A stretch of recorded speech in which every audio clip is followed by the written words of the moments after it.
Welcome back to the Ben Zion podcast. Um, that, this is, I probably shouldn't have a headline like this. It's better to focus on uh, the uh, the actual state of Israel and its crimes, and better still to focus on the Palestinian people and the crimes committed against them. But this does kind of distill the essential problem um, uh, pretty well. This Zionism isn't exactly related to religion, unless you, like most Westerners, worship white supremacy and pretend that it's something else. That's essentially the problem. Basically, a couple of studies have demonstrated that Ashkenazi Jews and Jewish diaspora groups, not even talking about people who just converted in the last couple of years so they could go live in a condo in Haifa, but like the diaspora groups are not really genetically related to the actual Semitic groups from the region, and there are they had to have some control groups of, of of Jewish people who fit that description. But when you look at them next to each other, they're not closely related. They're more closely related than any other group. So that's a rounding error. That and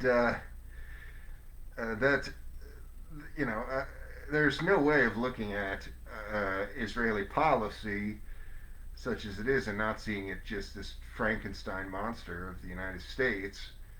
Um, uh, it's which is itself has never been anything other than a Christian fascist entity.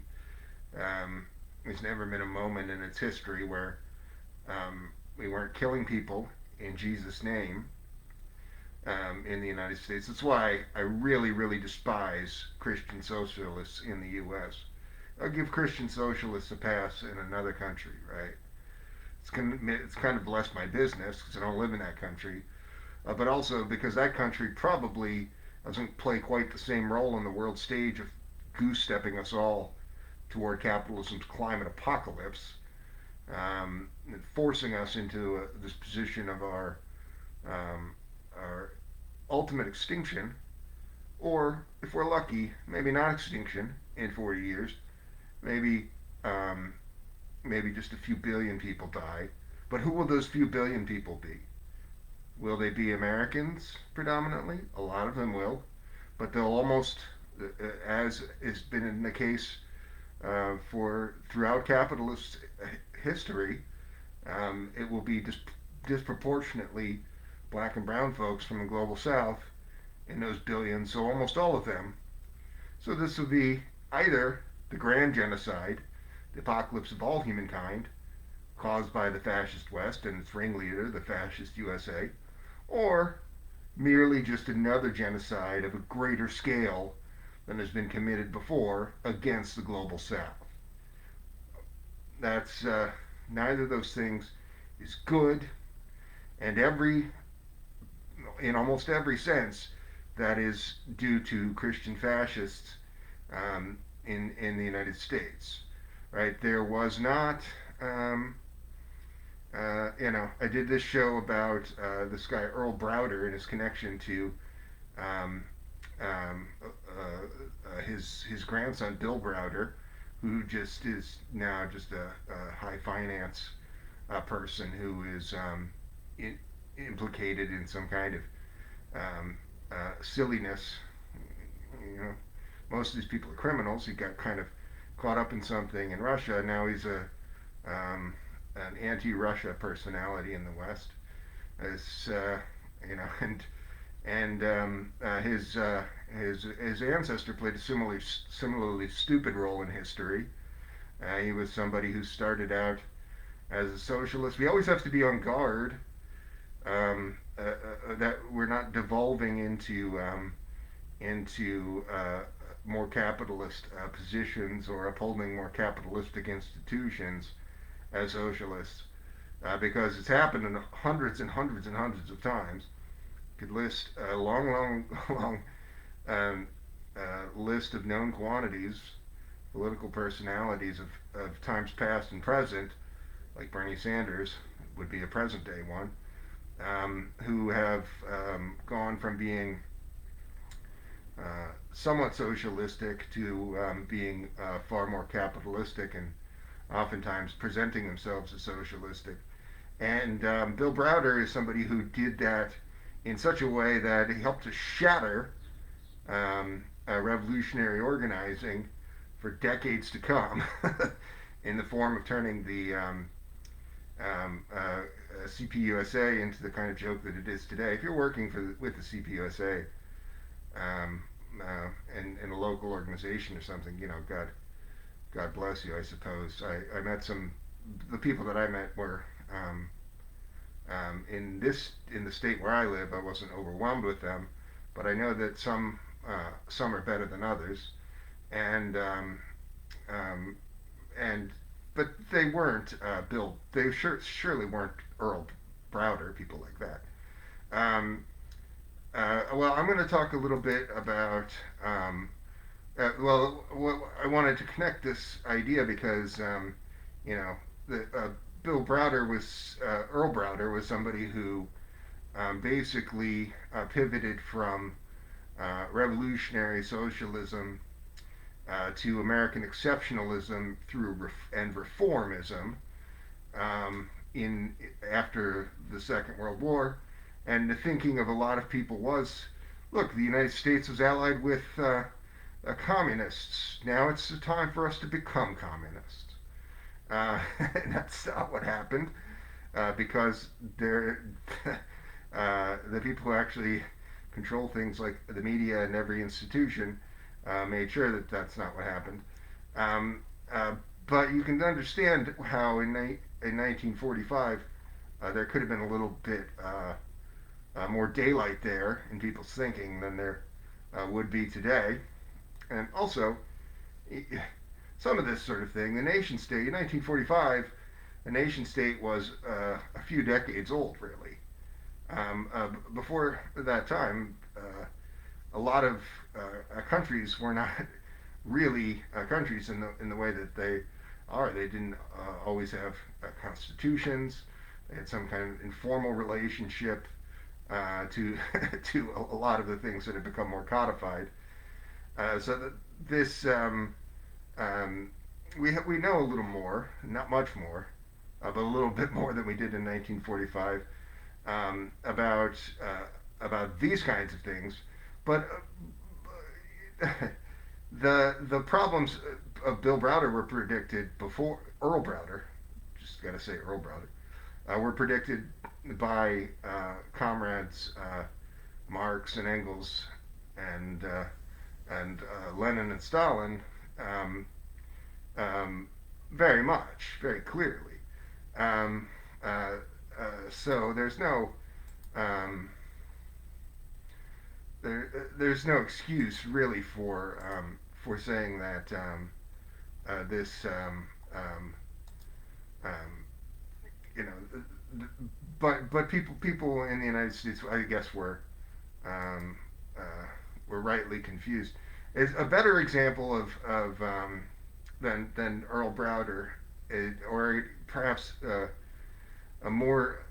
a disruptive example, more disruptive example on international scale would be somebody like George Bernard Shaw, um, who was a Fabian socialist and who influenced intellectuals toward Fabian socialism, which is again a problem, a central problem that's described by comrades Lenin and Stalin in great detail.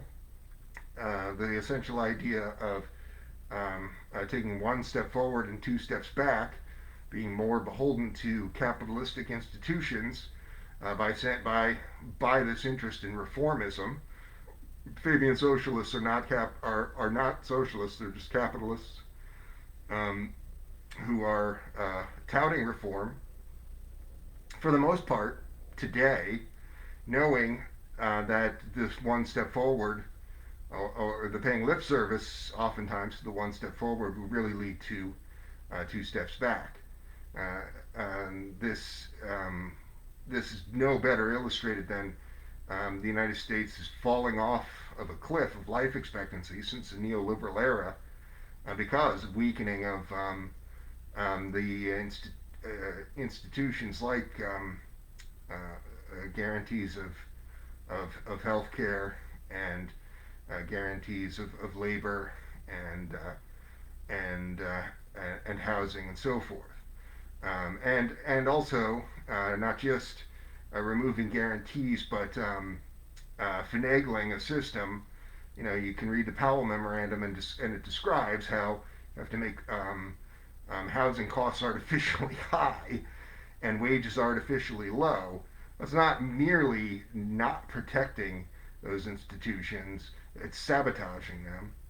And that's more or less what every person of the liberal persuasion really represents in the West and in the U.S. today, is supporting white supremacist violence on an international scale and similar elitism in domestic policies.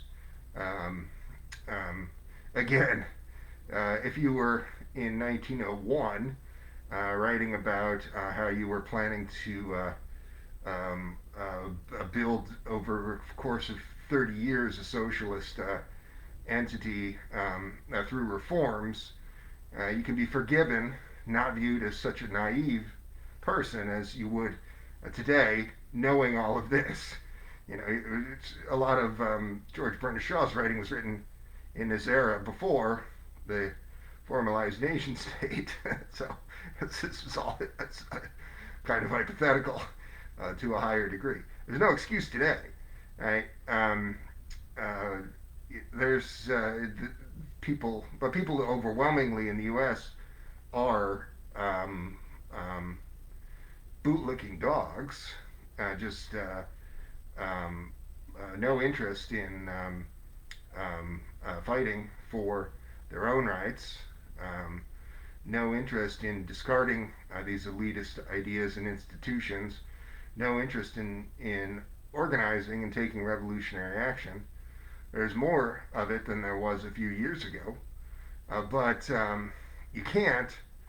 I was arguing so many things in I've come to realize, and I know a lot of people say this all the time, things that were settled questions, like Lenin already figured this stuff out, were settled questions 100 years ago. You still see people calling themselves socialists arguing about.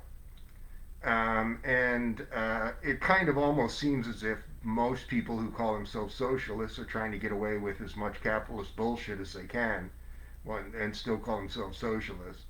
So they're all kind of pushing up to the edge of being just a total piece of shit. Like just barely better than somebody like Bernie Sanders, who is clearly an imperialist and a white supremacist by his foreign policy positions, not denouncing genocide and so forth. Some of these people are now issuing apologies as it's becoming clear that they can't keep their heads in the sand anymore. There's 90% of human beings on Earth are utterly outraged by these murders and the existence of this white supremacist ethno-state. Um, well, so like when I think about one of those questions is religion. If you could wave a magic wand and and remove every single superstitious idea from every person's head on Earth, it would be a matter of weeks before there was then a communist revolution. So anybody who says that religion has some big role to play in revolutionary socialism is obviously insane. or just doing some variation on this Fabian socialist or some kind of capitalist or nationalistic social. All of these problems represent kind of varying degrees of the same thing. The um, just complete an incomplete dedication to building a humane and sustainable economic system, some kind of elitism. I was thinking about also this period of time before the nation state. Before that time, um, you had elitism. You didn't really have a fascism as an organizing principle until people started to realize that um, communist revolution was possible, the ruling elites, and so then fascism became a thing, and that was you wouldn't say that started in 1917 when the USSR was founded, um, because there were Germany could have quite easily been the first um, socialist state a few decades before. It almost went that way.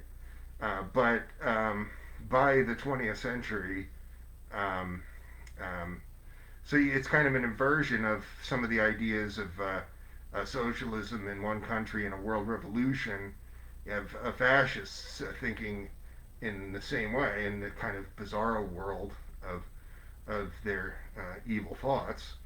Um, so you have the thing growing from just kind of organic stupidity and elitism into a more the building of fascistic institutions and ideologies. All what is the function of any of that? It's killing the planet, right? It's still hurting people. Um, it's not entirely clear why anybody signs on for this, um, except except that everybody has these flaws, tendency towards chauvinisms of different kinds, not just male chauvinism, patriarchal kind of thing, but uh, which is a big part of the problem, just as religion is a big part of the problem. So if you were able to cleanse people of I just, I'm sure I'm 99% a revolutionary communist, but I just have this one cultural piece of dog shit that I really like. You know, I'm a Jew, or I'm X, Y, or Z. That if you could get rid of that, right, then there would be a communist revolution the next day. And it's not just about superstition. It's about cultural properties and elitist ideas. You're not entitled to just have a little laundry list of dumb things that you believe, and still call yourself a forward-thinking person. Right? Like I believe mostly I want to change the world for the better, but I am kind of a white supremacist. I just can't seem to give it up. I can't kick the habit. that's basically how it seems to be how most liberals kind of look at this sort of thing. Um, well, okay. Not going to talk about um, Judaism because I don't really know that much about it. That's a headline here, so sorry for the clickbait headline. I am going to talk about some contrasting ideas relating to techno-communism because that's what the show is actually about. So one headline says Bill Gates explains to you, this is just from a few days ago, how AI will change our lives in 5 years. So these are the three conversations about advanced computing most generally. AI is going to change things, but not in a scary way. This is according to Bill Gates. Then there's AI is going to change things, but not in a completely scary way, but in of the doomerism kind. But AI is going to remove a lot of jobs, which is also in the headlines of 2024. Both of these are news articles from either just earlier this week. The IMF warns that AI is to hit about 40% of jobs worldwide, including maybe 60% of jobs in the U.S., more impacted by having a bigger impact on post-industrial, so-called post-industrial countries that have heavy where the workforce is heavily in service industry. So that makes up for the difference between the 40% worldwide, say, and the 60% in the U.S. Suggested. And then what's the other one? AI is uniquely dangerous because an AI takeoff will not be good. Which of all of these is the most arranged? But they all just reflect capitalistic bias of the people saying it. Bill Gates has no interest in helping anybody. He's one of the most evil people alive. But he lives in a little bit more of a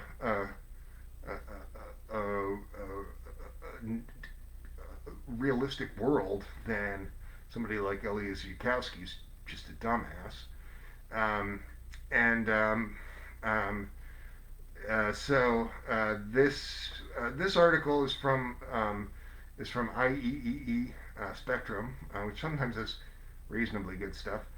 Why is open source uniquely dangerous? Well, when people, I'll just read a little bit of the article. When people think of AI applications these days, they think of closed source AI applications like OpenAI's ChatGPT, where the system software is securely held by its makers and a limited set of vetted partners. Everyday users interact with these systems through web interface, and business users access the API, which allows them to embed the AI system in their own applications workflows. These services allow the company that owns a model to provide access. Less well understood by the public is the rapid and uncontrolled release of powerful, unsecured AI systems. So this is suggesting that you being able to use your own chatbot is a danger to society. But again, it's not a danger to society. It's a danger to the ruling elites, which could lead to unrest of a kind that would be unsettling or even violent. But the fascistic ruling elites are killing the planet. They have to be deposed. Uh, and this is the kind of thing that could put you in a position to do that. But people who write these kind of articles, they only care really about capitalism and elitist institutions. They think that that is the world, so much so that they're willing to die for that. OpenAI brand adds confusion. The company was founded to produce open source AI systems, and then they decided it was too dangerous. That's of course just a lie. They had no intention. They either had no intention of doing it, or somebody just gave them briefcases and briefcases full of money till they changed the nature of their operation. Um, but yeah, the word open AI is one of the biggest misnomers in tech, given that it's become so commonplace. Um, well, what is the risk of unsecured AI according to this joker? And a good step in understanding the threats posed by unsecured AI is to ask secured AI systems like ChatGPT to misbehave. You could ask them to design a more deadly coronavirus, providing instructions for making a bomb, making naked pictures of your favorite actor, or write a series of inflammatory text message. So I ask, Claude is worse than ChatGPT in this. I routinely ask Claude to rewrite an article with a revolutionary techno-communist message, and she always refuses. She's like, I don't want to. We can't talk about that. So wanting to save the planet and use the most powerful tools, advanced systems, to save the planet is among these things of like sexual blackmail or creating a deadly super virus. Those are not the same thing, right? Those are actually bad things. But um, and so, what are they really afraid of? Right? Are they afraid of you developing a weapons grade weapons grade coronavirus in your garage? That's not what they're afraid of. They're afraid of techno communism pretty specifically. They're pretending it's these other things. So yeah, there's virtually no magazine that's not run this way. Run not just on a for-profit basis, but doing the thing that like CNN was just comparing notes with Mossad, letting Mossad review all of their copy. They got busted for doing this. So but basically every part of for-profit media it does this in this larger sense to not with respect to a state consideration, but the neoliberal mandate. Um, and so this this is just about the most bogus kind of article that you could read. Um, uh, well, what's going through the head of these people who are techno optimists and doomsayers?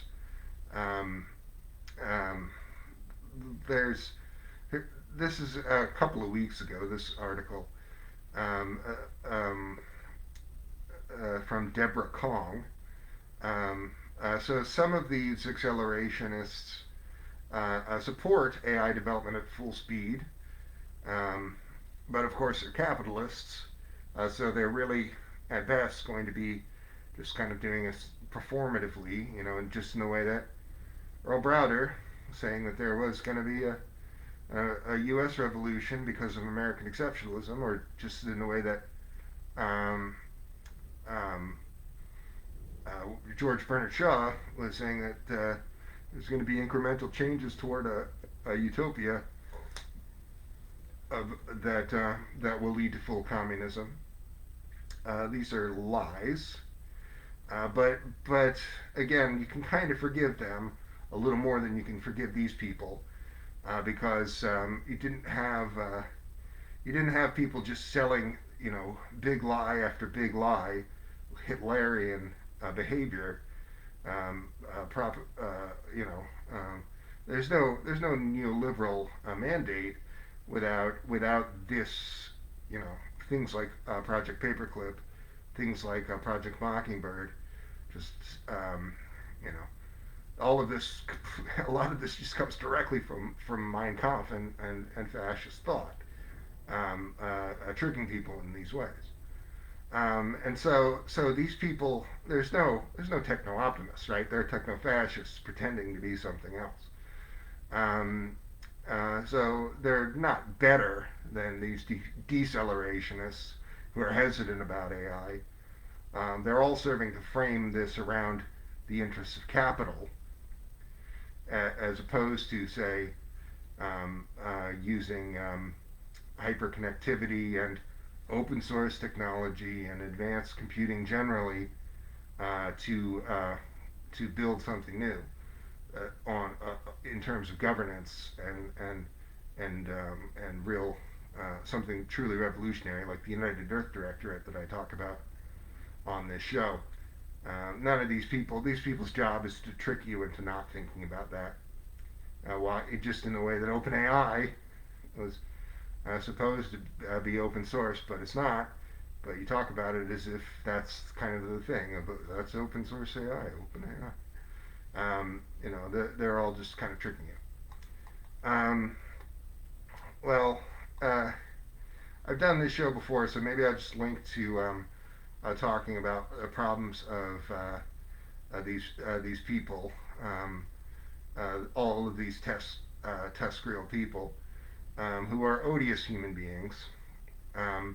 You won't find a technophile in the West practically who's not just an odious human being, a techno-fascist. Which is unfortunate because artificial general intelligence could easily lead to human hybrid superintelligence. It's almost the same thing. artificial general intelligence having human level capabilities in conjunction with human beings undertaking projects effectively means super intelligent humans.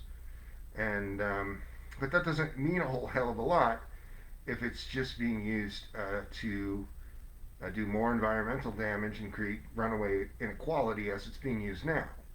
The environmental impacts of these technologies and this accelerationism specifically are massive. The the and of course the income inequality issue is just nearly as large, as the headlines, many more than just the one I read suggest. So, you know, there's, I mean, how many times should I say it that tech bros are fascists? Um, uh,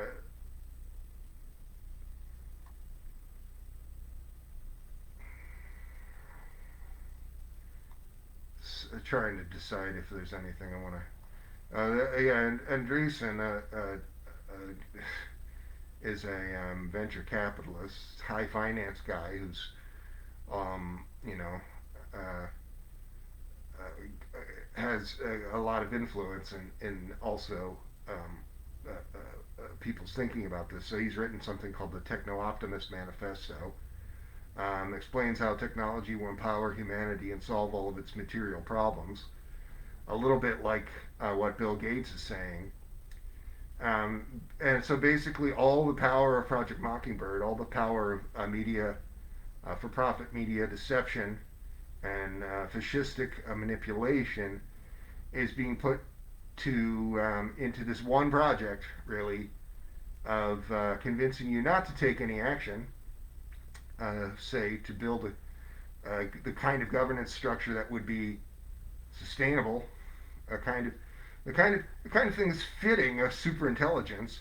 We can build a super intelligent thing, but somehow we can't stop killing the planet, or we can't stop just having a billion people who are born and never have enough food or clean water, and then they die like 30 years later if they're lucky. That's the fate of a billion people on this planet. But we can't imagine a system like the United Earth Directorate, or even anything that deviates from the neoliberal mandate, um, because of the lie of these so-called techno-optimists, and almost all of the people in that test reel, transhumanists, effective altruists, all of those scumbags are at least as bad as somebody like Bill Gates, or Andreessen, or all of these higher profile guys. They're all techno fascists, um, and um, uh, but Andreessen is the accelerationist, right? As long as it's all accelerating toward a greater consolidation of private wealth. It's such a scam.